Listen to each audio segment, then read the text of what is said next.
बिस्मिल्लाहिर्रहमानिर्रहीम। अस्सलाम वालेकुम दोस्तों, उर्दू फन टीवी में खुशामदीद। आज की वीडियो में हम बात करेंगे शहर लाहौर के एक मशहूर डॉन नूरदीन उर्फ नूरी नत के बारे में। मोहतरम दोस्तों, नूरी नत का ताल्लुक लाहौर के एक गांव नत कलां से था। मोहतरम दोस्तों, नूरी नत की जिंदगी के बारे में तफसीलात में जाने से पहले मैं आपको एक बात बताता चलूं। दोस्तों, बहुत से लोग ये मानते हैं कि नूरी नत इंडिया से पाकिस्तान चीजें स्मगल करता था, मगर ये बात बिल्कुल गलत है।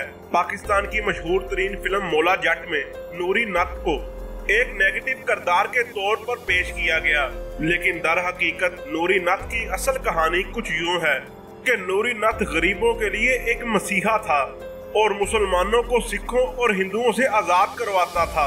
एक बार चिश्तिया से आने वाले एक मुसलमान काफिले पर हिंदुओं और सिखों ने हमला कर दिया, जिस पर नूरी नत ने अपने साथियों समेत अंग्रेजों का असला छीनकर सिखों और हिंदुओं पर हमला कर दिया और नूरी नत ने हिंदुओं और सिखों के कब्जे से 2000 के करीब मुसलमान औरतों को आजाद करवाया और बहुत से हिंदुओं और सिखों को मौत के घाट उतार दिया। इसके बाद 2000 मुसलमान औरतों को बाज़याब कराने पर हुकूमत वक्त ने नूरी नत को गाजी का खिताब दिया। नूरी नत ने सिखों की 35 औरतों को अगवा किया और अपने साथ अपने गांव ले आया और इसके बाद फिर इन 35 औरतों के बदले 445 मुसलमान औरतों को बाज़याब करवाया। जब पाकिस्तान और हिंदुस्तान बन गए तो तब नूरी नत ने अपना कमाल दिखाया।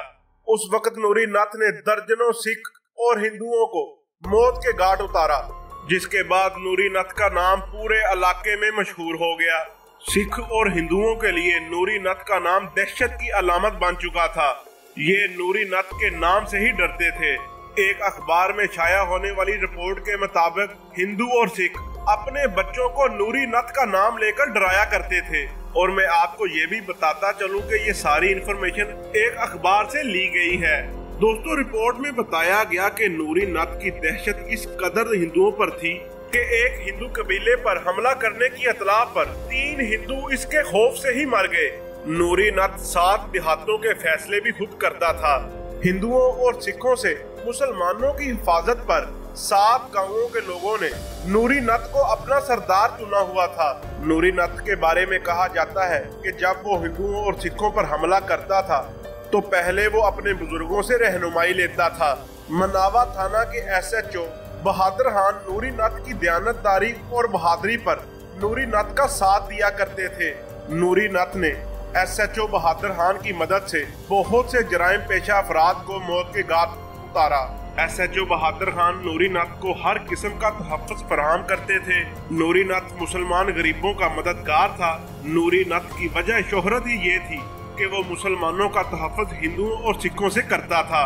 नूरी नत के हवाले से एक और बात भी मशहूर है कि वो मरने से पहले ये कहा करता था कि मुझे कोई कत्ल नहीं कर सकता, मैं अपनी मौत खुद मरूंगा और जब मैं मरूंगा तो कोई न कोई आफत भी आएगी। और कहा जाता है कि 1971 में ही नूरी नत की वफात हुई और 1971 में ही 71 की जंग शुरू हो गई। नूरी नत ने अपनी पूरी जिंदगी में बहुत से मुसलमानों की मदद की और इनको हिंदुओं और सिखों से बाज़याब करवाया। नूरी नत की अपनी जाती किसी के साथ भी दुश्मनी नहीं थी। नूरी नत की सिर्फ हिंदुओं और सिखों के साथ दुश्मनी थी, जिनको नूरी नत ने सरेआम कत्ल किया। उर्दू फन टीवी के मोअज़्ज़ज़ ख़वातीनो हज़रात, ये थी नूरदीन उर्फ नूरी नत की कहानी। उम्मीद करता हूँ ये मेरी वीडियो आपको पसंद आई होगी। वीडियो अच्छी लगे तो लाइक एंड शेयर जरूर कीजिएगा और मेरे चैनल उर्दू फन टीवी को सब्सक्राइब कर दें और साथ दिए गए बेल आइकॉन को प्रेस कर दें ताकि नई आने वाली वीडियो आपको बर वक्त मिल सके।